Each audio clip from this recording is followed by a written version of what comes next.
Hey guys, it's here, Friendly Electric Cowgirl. It's Miami Music Week 2017. We're with the Armando Records party, Type 3 Records, and checking out the scene. Got a lot in store for you, some great DJs, some great stories. We want to bring to you what goes on in Miami all year long and give you a taste of the electronic music scene in South Florida.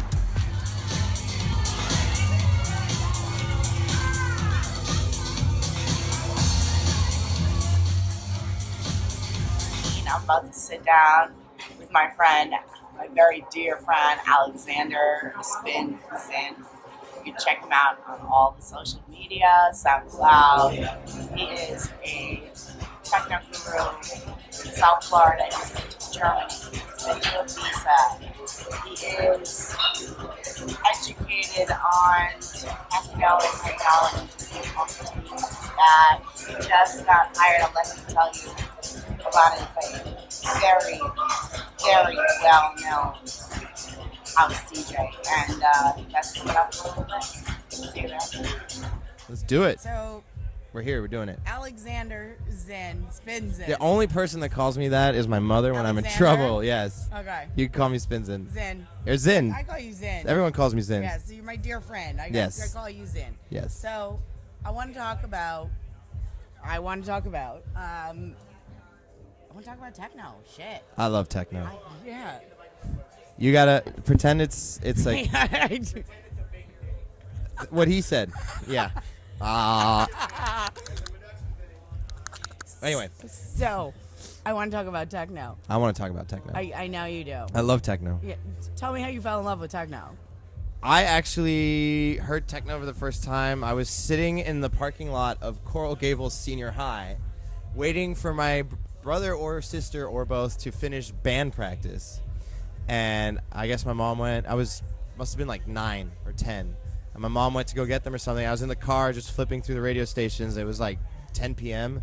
And Power 96 was broadcasting from somewhere. I don't remember where. It was probably like Tantra Lounge or some weird shit, whatever. Are we allowed to curse? I don't know. All right, Yeah. Cool. Yeah, this is the interwebs. Fuck yeah. Yeah. So yeah, I was sitting there. I was flipping through the dial. Power 96 comes on. And I kid you not, and it's terrible because, anyway, it was Morpheus going, take the blue pill, take the red pill. And I was like, wow, not that the words were saying, but I was like, wow, this is cool. Like, what is this music? It's like energy and like got me going. And then it's all And down the rabbit hole. down the rabbit hole, it's all downhill from there. Nice. You know? Nice. And you had told me that you ended up having to move away at a certain point, like after you had. Yeah, so that was like when I was 10 or so. I started DJing here in Miami, like bedroom DJing when I was like 12, 13. I bought the turntables, a Radio Shack mixer, realistic. Had no EQ, no gains. It was just like volume faders, basically. And turntables from like my mom's friend's son's brother, some long thing. They were Gemini turntables that didn't have a pitch fader. They just had like a knob for the pitch. So I learned how to beat match by like incremental millimeter, like looking at it changed the pitch, you know. So anyway, I bought that, and my mom and dad were like, "The fuck are you doing? Spending 3 weeks allowance on turntables? Like it's 2002. Like who uses this shit anymore?" And yeah, I went from there, and then when I was 13, I moved to Berlin. Frankfurt. Sorry, Berlin's where I'm going now. No, sorry, I moved to Frankfurt. We'll talk about that in a little bit. Yeah. It's the history lesson. Yeah. So when I was 13, I moved to Frankfurt, and that is like the hub of techno. I actually started DJing more in the trance world. Tiesto, which is now is a taboo, you can't say his name, but back in the day, the guy was actually, I guess he was passionate about what he was doing, and I was really into it, and you can actually hear that in the music, the way I play now. It's still techno, but there's a lot of melodic and like emotion in it. It's not just flatline kick drum. You find a lot of your influence in those days, and in from being in Germany. Yeah, Chris Liebing is from Frankfurt, and like that industrial / commercial city, and yet melting pot of people, and like my favorite club in Frankfurt was a club. I think they closed it recently. It was it's called U6311, which is the zip code of Frankfurt. It is actually an abandoned underground train station. Oh, it's sick. It's in the middle of the city, like it's right next to the main train station, and you just go down there, and it is like a box with bass, like just. Someone was telling me recently about a abandoned kitchen. Really? That they were at a rave. There's a lot of abandoned places in Germany. Apparently. One New Year's I was there, and it was an illegal, rave on New Year's. It was an abandoned power station, The control center was the bar. It was great. All these like knobs and switches, and then booze. Well, God forbid in America you go into an abandoned place. It's let's not talk about that. Call the authority. Land of the free. Right. So how long were you in Germany? From 13? I was in Germany basically 13 till I graduated high school, so 18, 19. Okay. And at that point, my father said, I don't care what you do, but you have to get a degree from an American university. That was his thing. My family is from Argentina and from Germany, so a U.S. education. Paradigm. Yeah. Oh, it's U.S. do education. This is how we're supposed to be. Yeah, line up with society. Okay. Exactly. Okay. So a U.S. education was a big deal for them, and so my dad was like, I don't care what you study, you can do whatever you want, but it has to be a U.S. University degree. So I was searching to do audio engineering. I knew that I wanted to do that since I was like a kid as well, 13, 14. Mixing it with DJing, it's like all the audio and electronics. I loved it. So I was trying to go like SAE or all these other, but these are like certificate schools. They're not bachelor degrees. Right. They don't give you. Tech schools. My father was like, no, you need to get a bachelor's degree in something. I don't care what. So I kept searching, and actually, University of Miami actually had a bachelor's degree in audio engineering, and I made So one. like a boomerang, you came right back to where you were. Right back here. I did one application for college. One. I didn't. That's it. I feel not even the common app. I just did the UM application. So it was meant to be. Apparently. Yeah. So you came back for your undergrad. Yep. And you completed the program there? Yes. So I moved to Miami with 2013 around there, and 2014 I got involved with WVUM at the University of Miami. And you can only do that if you're a student. So this all seems to somehow work. And there I was the chief engineer. Nice. Being an engineering student, I was the chief engineer, which gave me a lot of power to do things that maybe some other people wouldn't be able to do. I.e., like, hey, I want to do a live broadcast from clubs and stuff. And like, they were like, well, if you know how to do it, why not? Hey, I'm like, all right, cool. Next day I was like, all right, I got a plan. Like, let's do it. So I started Basement Sessions, and as far as I'm aware, that was the only 3-hour, no commercial break techno show in Miami on the airwaves. What year was this? That was just 2014. Okay. And I finished it. No, I'm sorry. No, wait, it's way back. I graduated in 2013. What am I talking about? This was 2008. Okay. I moved back in 2007. I graduated high school in 2007, came back in 2008. And started Basement Sessions there. So you were a freshman in college and you were doing this. Wow. Yeah. Okay. And it was back then. It was Zone 92 and 2 Techniques, and that was it. And then slowly things progressed. And Nice. So after being in school, it was just a natural progression for you. Was it an offer that was made to you that you continued on the path, or was there some kind of drive behind it that it was like there was an end game for you? Like, this is where I want to go, and that's why you continued doing what you were doing.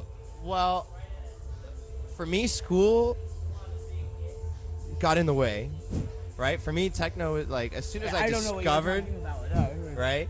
So when I discovered techno, like that just became I want to say a healthy obsession. Like, that's just like everything I do revolves around techno. So the only not the only, obviously my education is great, and I'm very fortunate and lucky to know what I know and be able to incorporate it into the scene and make productions better and everything I do well. But the only good thing that while I was in school, I was just happy was having the radio show, because that was like, okay, I'm studying, I'm doing what I'm supposed to do, what Daddy said, like, you got to go to the institution. Check. Yeah, right. Check. Dad, I'm doing your Check. checklist, Right. but at the meantime, I was doing my checklist. So I was having the radio show, and I was making new friends, inviting guests, like DJs every week, and then broadcasting live, helping Treehouse, for example. David Link moved from Pickle to the Treehouse, and nobody knew what that was. We started doing live broadcasts there, and that's kind of put Treehouse on the map a little bit. But the end game for me was always music, techno, one way or another. I love DJing, and for me, DJing is really all I want to do. But I also know that I have bills to pay, and I have to have a real life. And you have a brilliant technological mind too. So people there's keep a telling gamut. me that. So There's I'll a gamut that covers. Yeah. So, but I'll always focus on the music. So, 2014, I take a huge risk, and I buy a one-way ticket to Ibiza. One-way ticket with no money. I had literally like $1,000 in my savings, and I only had a reservation at a cheap hotel for like the first 5 days. That was it. And I went out there, and a friend of mine, Anthony, Crowd Control, was I don't know. Do you know Anthony Salsi? Yeah, maybe. He goes by Crowd Control. Okay. He had worked for Enter the year before doing promotions, so he was like, "Bro, I can't guarantee you a job, but give me your resume, and I guarantee I will put it in front of someone." My resume is pretty good, it speaks for itself. So I sent it in, and I was like, "Hey, I got referred to you by Anthony. I want to do, I actually applied to do wristbands. Just promoting on the street, getting 2 or 3 euros a wristband that would come in the club. Right.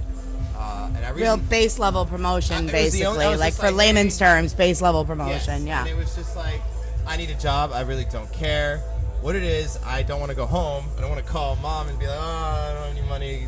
Buy me a ticket." So I don't do this. I sent a resume in. The guy wrote back, ... I think you're overqualified to do wristbands.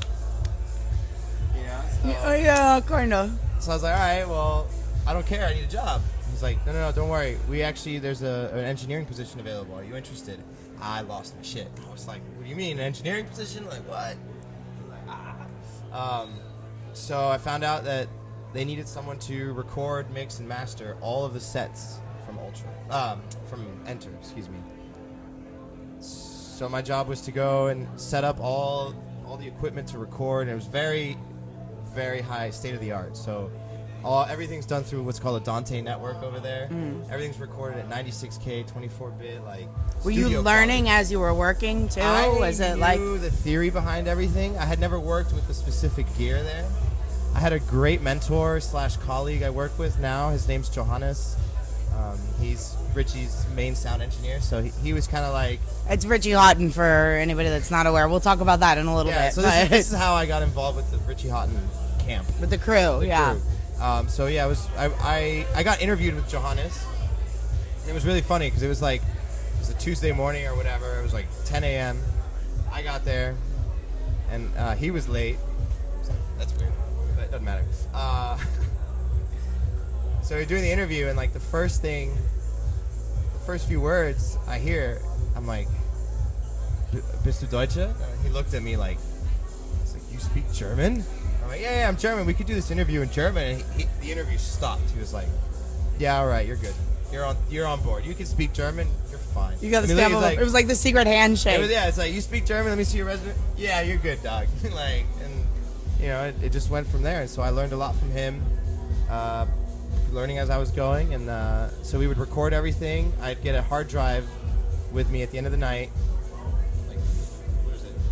something like 400 gigs, some crazy number, 40 gigs every night, every weekly. Wow. It was 40 gigs of audio that I had to go through and edit and line up the room mics and chop the sets up, because it's just one continuous recording. Right. So I was doing that, and then 2 weeks into that, they were like, "Hey, the control room upstairs has this interactive art piece that keeps breaking because people are drunk by 4 a.m. Anyway, so, and it's all electronics. Do you want to do that? Do you want to be the monitor? The technician for the room?" I'm like, "Does that mean more money?" And they're like, "Yes." I'm like, "Yes, I do." So I did that. That was the first year. So I was doing the mixing and masterings. If you go on SoundCloud and any of the Enter sets, that's all my work. Okay. Then I did the control thing, and then the next year I went back and I did the same thing, doing the recording and editing, mixing, and mastering. I was also the producer and host of the radio show. They had a weekly radio show on the island on Ibiza Global Radio, which was basically a recording from the previous week, and then I would be the host. And people don't believe me. I did it from my apartment in Ibiza. I just had a recorder, and then. So you have been through the editing already, and then you would do commentary and speak about. Yeah, just do the air breaks, 4 or 5 air breaks, and talk about who the DJs were this week, what the specials are. But I had to do it in 2 languages. I had to do it in English and in Spanish. So the moving to Germany, it did benefit you. Oh, no. No, Spanish. Okay, all right. No, it's just German. So I speak 3 languages. Nice. I'm American, so I can barely master one. It's our education system. I'm working on it. Fair enough. So I did that. Everybody was happy again. I was also at one point, they called me for the Control Tour. I was the engineer for that. Visas fell through. It was in the States. Hey, what are you doing? And I looked at my schedule. I had all this shit planned. I'm like, nothing. And they're like, all right, well, we're doing Control Tour next 2 weeks. Visa fell through. Can you go? I'm like, yes. I called all the clients. No, I'm out. And then February of 2016, I was just here in Miami, hustling, doing my thing, producing music, running the label, Type 3 Records, which we can get into, but nothing like. I didn't really have like a target except work on music. Right. And I get an email from Richie Houghton again, and there's no body in it. It's just the subjects. What are you doing? Like what? Hey, bro, what's up? Are you busy? Hey. Are you like what are you doing? I'm nothing. Eating shit. Like just hanging out. Eating shit is a thing in Miami, by the way. It means just doing nothing. Yeah. I say that to people from out of town. They're like, "You were eating shit?" Ew. No. Yeah. Anyway. So yeah, and then that's when I got pulled into the Play Differently project, the Model 1 mixer, and that's currently what I'm doing. So can you tell us a little bit about that?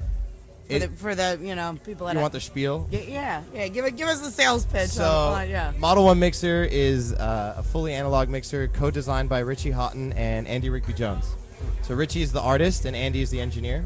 Andy was the founder of the Zone series for Allen and Heath, all the Zone products. He was the engineer that founded that.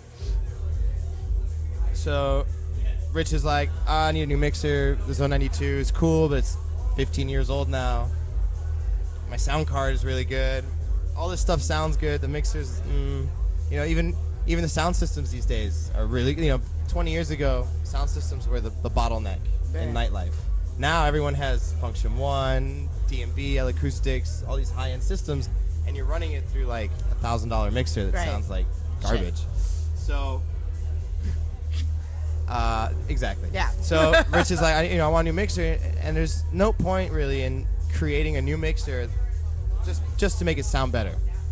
They were like, we want to make it sound studio quality. That was their goal, was make it studio quality. But then they also said, why don't we try a different approach?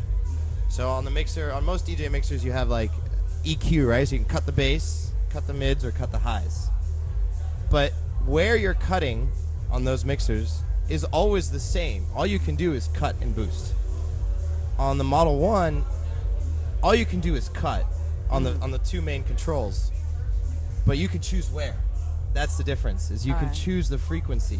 Instead of only cutting and boosting here, you can actually go, I want to cut here or this. So when you're blending and layering 2, 3, 4 records, it's creating a smoother transition in general. You're creating space to let things breathe and let the records, do different parts of the mix. And it's more than, like when I DJ, for me it's not about the records I'm playing and just having a smooth transition from record A to record B. For me it's more about that magical third record, like what's happening in the moment. So the individual tracks that I play, sometimes if you just listen to them, are really boring. But they're also very, the boringness of that allows you to then layer with other tracks. And then that's when the tracks start talking to each other and creating this very interesting, like, rhythmical patterns. Something new, completely, a different animal. Yeah. New that I've never heard before, you've never heard before, and we probably won't hear again unless it's recorded. It's all spontaneous and in the moment, and sometimes it works really well, sometimes it sucks, but that's the magic of it, is doing it in the moment. And that's an important point. You find there's been a lot of controversy in the scene about what makes a DJ, you know, and like these qualifications, and I think that making a statement like that there's this magical third record, that there's this sound that you're creating, that it's not just a button pushing situation. So 10, 20 years ago, being a DJ, in my opinion, being a DJ was record digging, like going to the store, digging through the crates, finding those gems, and actually having them, because it was a physical thing. And then it was also knowing how to transition between two records with turntables or whatever you want to use. But then the internet came about, and now it's anyone can get the music. The music is easy to get. And so just having a record doesn't mean that you're a great DJ. And there are plenty of amazing DJs that can just play two records and have amazing track selection, and there's nothing wrong with that. But for me, it's about pushing the boundary a little bit of the definition of DJ, and the tagline I like to use is blurring the line between DJ and live, like a live performance and a DJ set. You know, a lot of people, DJ sets are kind of shunned as like secondary, or right, or just, I don't know, like I used to do events where it would be like a band and then a DJ and then a band and then a DJ, like, you know, so the DJ would play while the band was changing as like set. a transitional thing, so as what would opposed to happen, being though, an is artist. Everyone would be in for the band, and the DJ would start playing, and everyone would go out and have a drink. It was just like we're fucking background music, and I'm like, fuck you, that's wrong. Like, I'm here trying to do something, you know, more than just like be a jukebox. Right. You know, like I'm a human being. Yeah. Like I was just on a cruise last weekend working, and it was like an EDM cruise. Because your work lets you go to like Ibiza, the Bahamas, Germany. But go ahead. Yeah. It's your life. I love it. Yeah. So I was working as a technician, just setting up sound system and the DJ gear and stuff. And one of the after hours on the boat was 24-hour parties, but the parties would move, so it would be in different areas. So I was setting up the after hours party at like 3 a.m. and I set all the gear up. There's nobody there yet. There were a few people at the bar. It was just drinking, chilling. I was like, all right, I'm gonna do sound check. Sound check turned into like 2 hours, and I was just up there jamming, like whatever. And then the DJ that was supposed to play like comes up to me, and he's like, where can I plug in my USB? He's like, wait a minute, is that all three channels are on? What the fuck? I was like, yeah, dude. You know, I'm not just playing the hits. By the way, I felt like every guy on that fucking boat was playing on the same thumb drive, the same 40 songs over and over. They're just passing it off to each other as the set. Yeah. Oh my god. But anyways. But the radio stations are like that now too. It doesn't matter. Live music, it's the same thing. If you want to listen to radio, listen to the fucking radio. Don't come to a club and be like, oh, I don't know this song. It's the difference between going out to dinner to have an experience or sitting at home and having a meal. You can always nourish yourself. You can sit down, you can put food in your face, or you can go out and you can go to a fine place and you can have an experience. See, when I go out, I'm actually pissed if I know the songs. Because I'm like, I already know this one. Like, I want to go out and not know any song. For me, then it's like interesting. It's like, where's this going? What's happening? It's like new. When it's the same track that I've heard 1,000 times, I'm like, all right, well, I know where the energy, you know, I know where it goes. And I know it's a cliche potentially, but when a DJ drops right in the middle of something where you're like, I don't know where I'm at, and then they drop like one of your favorite 70s hits, and you're like, oh, yeah, you just blew my mind a little bit. But I can understand. But that's the beauty of electronic music. There's no rules. So I'm not right, and you're not wrong. Right. I'm not. You're not right. I'm not wrong. That's the beauty. That's one of the things that draws me to electronic music is the freedom of it all. It's just whatever goes. If I can bob my head to it and be like, it has a groove, fuck it, I like it. You know. Let's get down. Yeah. Yeah. Maybe people like to, but compartmentalize stuff no matter what. You're always gonna run into that. It's just kind of the way life is. I've accepted it. But it's true. There is a beauty. There is a level of freedom in electronic music. There's also a level of just basis of humanity, of creation. We were talking about earlier about the first thing you hear and the last thing you hear is a human being is a 4/4 kick drum, well, heartbeat. But, Yeah. and that's one of the things that I think draws people to house, techno, whatever, electronic music, is that constant rhythm, constant kick drum. And I noticed it the first time when I went to my first Ultra. I like was just hanging out somewhere, like it was big open the main stage was during the day still. This was back when it was at Bayfront, not Bayside. And I just remember like it clicked, and I saw just everyone was, it was like a tribal thing. Like everyone was just moving to the same together. beat, moving together to one energy, and it was, I mean, I get goosebumps just thinking about it. And that was like fucking 7 years ago. So. It's perfect. It's an appropriate transition because I was going to ask you. Right now we're in the middle of Miami Music Week, Yes. and Shit show central in Shit Miami. show. It's the middle of pretty much the biggest week down here. You talk about Art Basel as well, but you have the art side in December, and then you have the music, and it really is just a powerhouse and a drive in the world for music and It's electronic music. Definitely the U.S.'s techno mecca or electronic mecca. Yeah. So we're in the middle of that right now, and you've got a lot going on this week. Yes. Do you want to tell me a little bit about what you've got going on this week? Well, we're sitting here at the Type 3 Records and Perspective Digital's label night. We're hanging out at Armando Records tonight. We have Dave Seaman and Darren Epsilon from the Perspective Digital side. And we have myself. I think I'm going to be talking to them in a little bit. That's what Luke had told me. Sweet. So, yeah. Good transition there. Yeah. You can little B-roll to stay it. tuned. Back, right? Then we have myself, SpinnZinn, Luke Hunter, and Francesco Cardenas. Three of us run Type 3 Records. But that's why it's called Type 3. Funny story. Try going through the dictionary and picking any noun and putting the word record or records behind it. It already exists. Really? Oh my God.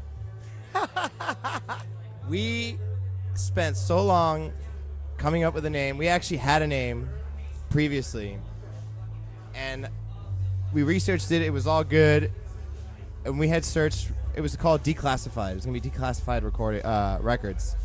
I don't know, Declassified Recordings. And then like we had the artwork. We were like a month away from launch, and we found out that a record label in Australia as Declassified Records opened, and we're like, You're like, back to the dictionary. back to square one, dude. Back All to the the artwork, dictionary. website, domain, like everything. So, and like, I remember I was driving to Virginia. I was dating a girl in Virginia at the time. I was driving, and we were like, I wasn't texting and driving, I swear. But we were having like an online discussion because I was driving to Virginia. Luke's based in Miami. It was around the Voice time to when text. Talk to Text. Yeah, Voice there to you text. go. I was a beta tester. Yeah. So Luke's in Miami and Francesco's in San Francisco. So we're having this like conversation. We're literally just spitting out names, like most random shit. And Luke was like looking it up. No, that exists. No, that, and we're like, fuck, dude. Like, so that's where the idea are like, all right, let's come up with a word that doesn't exist. So the three of us, Luke, Chesco, and I, have very distinct and different tastes in music, but there's somehow we're also connected. I can't put it into words. So we're three different types. Right. So basically in the conversation it's like, well, we gotta do. I want to do something with type, the word type. I just liked it at the time. I don't know. It clicked, and then one of us was like, why don't we just? There's three of us, and we're three different types. And I was like, why don't you just take the E and flip it backwards? We're Type 3. Nice. And like, Boom, it was born. it just kind of and we're like, the conversation just like ... Hey, actually, wait, you know what? That's actually kind of cool, and Yeah. and It's always that stuff organically. It's when the most beautiful things happen, those kind of creations. And it's the fact that it's like different, like people will remember. They'll be like, what was that weird type thing that, and Type E, type 3 or whatever. So after this shindig, then you have, because I was asking you about Friday. Well, after this, there is a little secret warehouse party. Okay. We're doing the secret. Anthony, Crowd Control, and myself are hosting the secret. Some of the guys on the lineup. That's this morning. That'll be tomorrow morning. Yeah. Wherever 5 we are a.m. right now. Yeah, okay. Yeah. We got Relo coming in from Europe. Alan Gallego. Chris Dez is going to be on lineup. Nice. Pedro Vicario from Ibiza. Alex Mullen, I believe, will be there. And, who else shows up? And then Friday, Saturday, I'm doing co-hosting the live broadcast from Ultra Music Festival with Andy Pate from Riot Gear. Love good friend me of mine. Some Andy. I love me Riot Gear. Good man, both of you. And what's funny is there's a picture last year from Ultra where we didn't plan it, but we came matched dressing and we had the same haircut and we I looked think like I remember doppelgangers. seeing that picture go on. Yeah. We're both standing there doing the same pose, what? And that picture was taken completely at random too. It was just, we're like, what the Twins. fuck? Yeah, apparently Yeah, the Ultra Radio twins. Yep. So they actually Ultra, liked it so much last year that now we're doing both Friday and Saturday. Nice. And then we're gonna be sending you off on Sunday. Yeah. So to be determined, you're gonna be. I have a one-way ticket to Berlin, March 29th. And one-way tickets have been very beneficial for you. Yeah. So I'm just celebrating, man. Actually, though, this time I do have somewhat of a job on the other end of that ticket. Richie Houghton's waiting for him on the other end. So I'm literally going from Ultra to Time Warp. Fuck. The past year, Ultra, Richie Houghton. If you would have told me, and this goes to everyone who's at home right now watching this, depressed because they think their life isn't going anywhere. If you would have told me 2 years ago you're going to be doing what I'm doing, working with essentially my idol since I was 14, you're going to be doing what you're doing, working with, my phone's contact list is insane. These are all the people that 5 years ago I was like, oh my god, they're gods, and now I'm first name basis with them. I would not, even 3 years ago, I would have been like, you're full of shit, what are you smoking, hand it over, Me. And it just happened, and hard work, passion, and it just happened. Look, sooner or later, if you really love what you do, it'll happen. It's a little bit of magic in the universe. It's just a fact. I know that you're very it's probability. Yeah. If you continuously do it, and do it because for the right reasons, it'll happen. I have no doubt. Well, shit. Onward and upward. I wanted to ask you one more thing. Please. Going forward, I know inside of some of our circles, you've seen the questions coming up in the social media. Techno, what's going to come after? You know what I'm talking about. But techno's mainstream now? In the next 5 years, what do you see with electronic? Not only what do you see with the trends, but what do you see? What would you love to see as a projected? What would make your heart sing? What would you work towards? Well, one thing I would definitely work towards is, and I guess I could also partly be blamed for doing this, but is to get rid of this in the techno world. Everyone in the techno world is like, oh. Thank you. Oh, but I'm under. You make it more accessible to the people that want to be part of it. Because the truth is back in the 70s and the 80s, there were a lot of people that were discriminated against. You look at the gay community, you look at the black community. The gays know how to party, and, right? And, just gonna put that out there. This music was used as a safe haven for people that felt persecuted. And to a certain extent, there is this snobbery now. There's snobbery. You're That's not, the word I was looking for. Thank you. You're not included, yeah. And it's a shame because, again, it's the heartbeat, it's that connection, it's that human connection. There are people that need this in their life. You look at the state of the world; they need it in their life. Yeah. Those moments, you see these transformational festivals becoming big now. And people that never would have left their hometown in Georgia or in Tennessee or in Minnesota, and they go to Lynchburg, Virginia. Yeah, there you go. They go to one of these, and friend pushes them. Maybe they graduated college, and somebody's like, "Oh, you got to go do this," and they have this experience, and they connect with human beings. It changes their life. It wakes them up. The big thing that we have to watch out for, and I guess it's already happening, as you mentioned, techno is becoming mainstream. I have nothing against more and more people getting involved with techno. On the contrary, I would love for more and more people to get involved.